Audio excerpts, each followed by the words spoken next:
Show y'all how to cape out a deer head, for a mount. And every hunter that, if you hunt out of state, you need to learn how to do this, because the new game laws now, it's illegal to transport deer in this condition across state lines. So you need to, if you don't know how to do it, you have to pay somebody to cape the head out for transport and bringing it back into the state. First thing we do, I like to lay them out and pull the cape down, and every deer's pretty much got a dark stripe down the center of its neck. But we make a Y incision.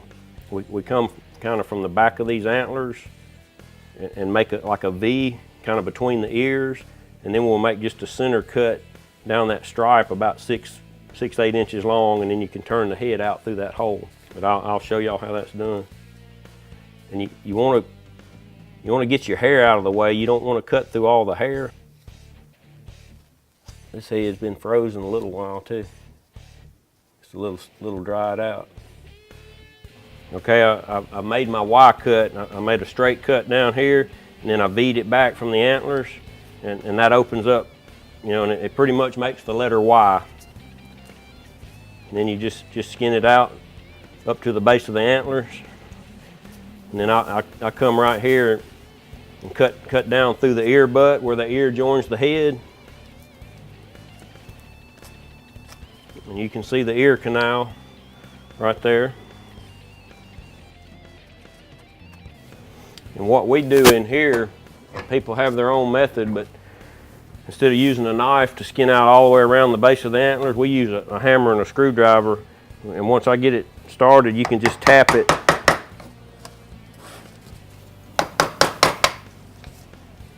Tap that hide away from those antlers.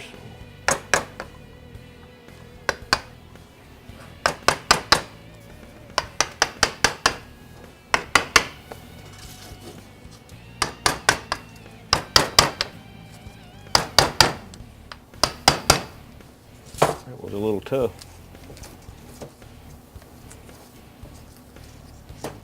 And then that's open all the way around, and that fits right back around the antlers, Sometimes if you use a knife, it'll be cut up and jagged, and that just makes a cleaner fit. Same thing on this other side.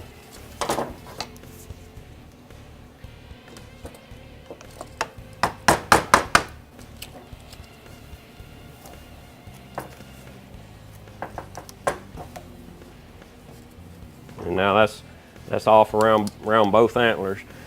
I usually kind of turn it up to kind of catch all this up with the top.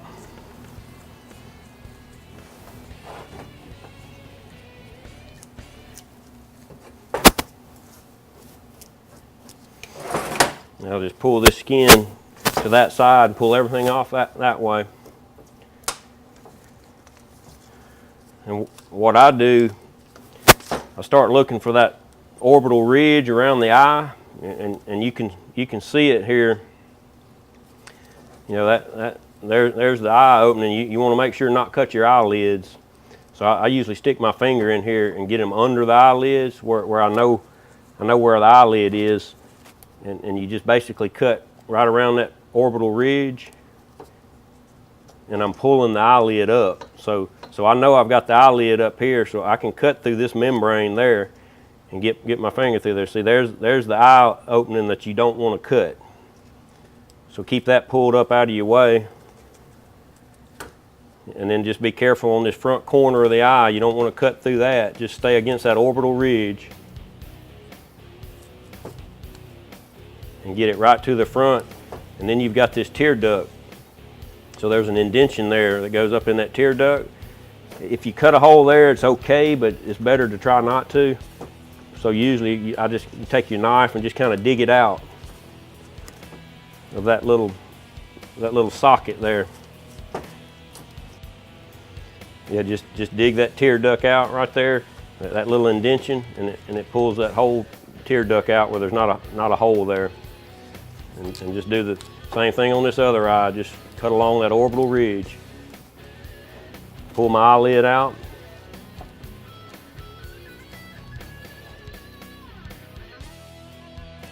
And dig that tear duct out. And I try to keep each side caught up with the other, you know, to where you're kind of coming off this nose together. You don't want to get one side way ahead of the other. Now the back corner of this mouth, you know, I know I've got my skin, you know, way up here, so you've got to cut through that back part of the mouth there. And I do that on both sides, cut through the mouth. And then once I get it started, you basically cut along the teeth. You know, you want to leave some of the lip on there, so just cut along the skull. Don't worry about leaving meat on the skin, just stay against that bone.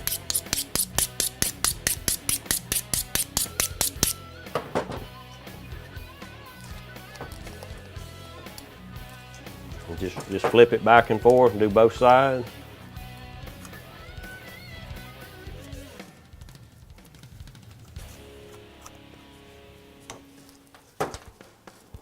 And then generally, once I get it about halfway between the eye and the nose, instead of coming all the way off, I always flip it back up and then work my way back this way.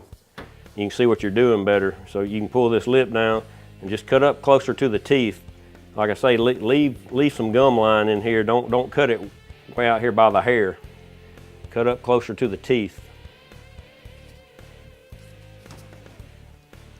And then you can go back to where you had stopped skinning when you came that way. And just cut along that jawbone. Stay against the bone.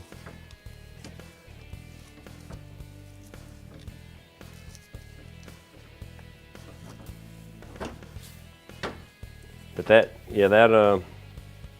completes that lower jaw. You know, it's completely removed there. And then on the nose, just bend it back because you got a lot of cartilage in this nose. And even though they don't have top teeth, but just cut close to that palate. You don't want to cut way up here by the nose pad. Cut down here as low as you can on that palate. And then just come along the roof of that mouth and make a cut down that way. And that way it leaves this lip line for us to use when we mount the deer. And do that on both sides. Just cut down the side of the mouth. And once that's cut along the bone, the skull, then you bend this cartilage back and you got to open this nose up. And just kind of bend it back, cut through that cartilage.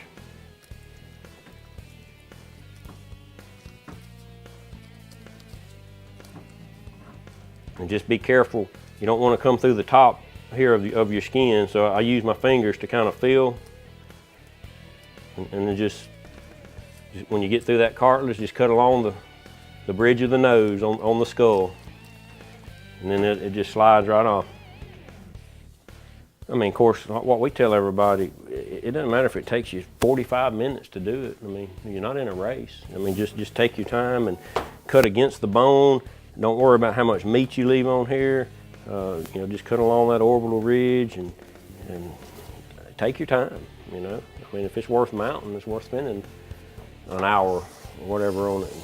Okay, and on cutting the antlers off, you know, this is the way I like to do it. I'll cut some of the back of that meat, cut through it where my saw blade's gonna go. And that skull's kind of got a dip there where it rolls in.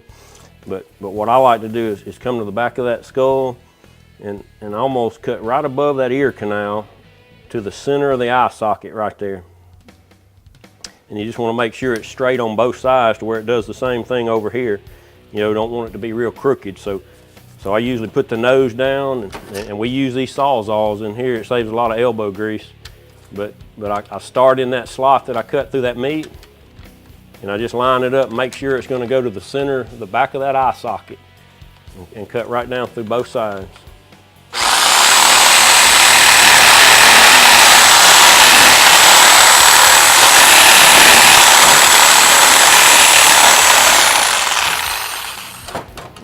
And what you can see that cut, it goes to the back of the eye socket, above that ear canal, you know, on both sides. And then spin it around and I'm gonna cut right behind the eye socket. Just right behind that orbital ridge there. And again, try to keep it kind of straight.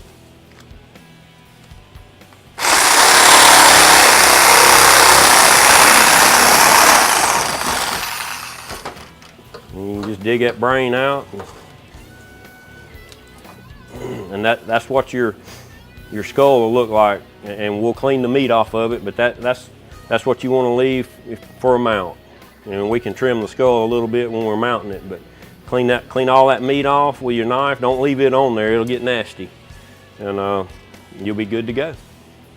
Yeah, and once you get it cut off like this, take your knife, like I say, and clean off as much red meat as you can. I mean, really clean, and get the inside in the brain cavity, clean some of that out. But if you've got access to a pot and can boil it after you clean it, I mean, it probably wouldn't take 5 or 10 minutes. That would be ideal, but if not, get it as clean as you can. Don't put bleach on it, because you get on the base of these antlers, it's gonna bleach them out. But clean it as good as you can with a knife and boil it if possible.